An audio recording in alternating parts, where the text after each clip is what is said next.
Bumping Buffalo. Bumping Buffalo liked to bump. He had great big horns with a huge pad in the middle, just right for bumping.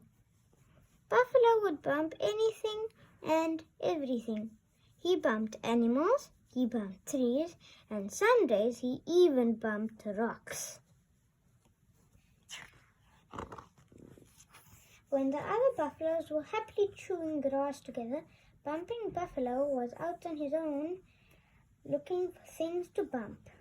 Bump!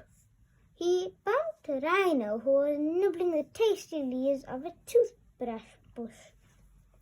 Rhino shouted, "Go away! Are you looking for trouble?" He bumped Elephant, who was leaning against a pepperbark tree having a snooze. Bump! Bump! Elephant shouted, "Stop doing that! Are you looking for trouble?" Buffalo just laughed. Then he bumped a baobab tree very hard. Bump! Bump! Bump! Bush Baby was sleeping in the top of the tree. She fell off her branch and came bouncing down through the leaves.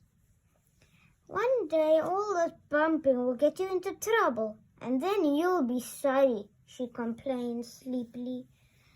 Buffalo went off to find other things to bump. It began to rain, and Bumping Buffalo took shelter under an umbrella tree next to a large cave in the rocks. Big Zebra and Small Zebra came by. He was about to bump them when he heard the Big Zebra say, "You must never go near that cave. There is nothing but trouble in there."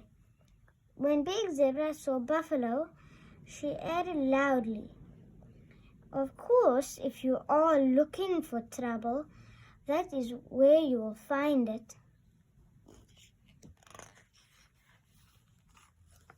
Buffalo jumped up. He had been looking for trouble for so long, and at last he had found it.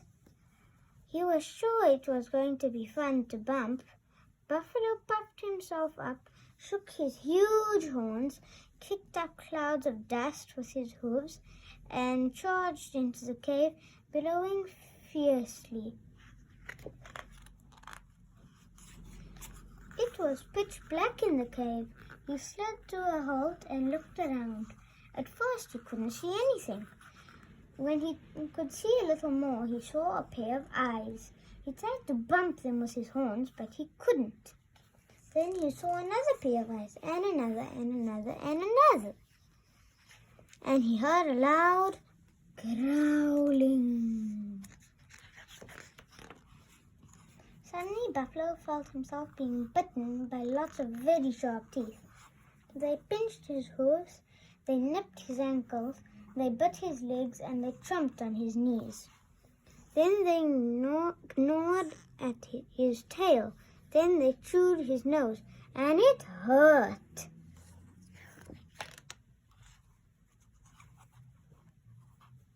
Bumping Buffalo bumped and bumped, but it was no use. He turned and ran out of the cave, chased by a pack of angry, howling wild dogs. He ran and he ran and he ran. "Aha! So you found trouble at last," said Rhino, as Buffalo panted past the toothbrush bush. The wild dogs chased him, and he ran even further. "Ah!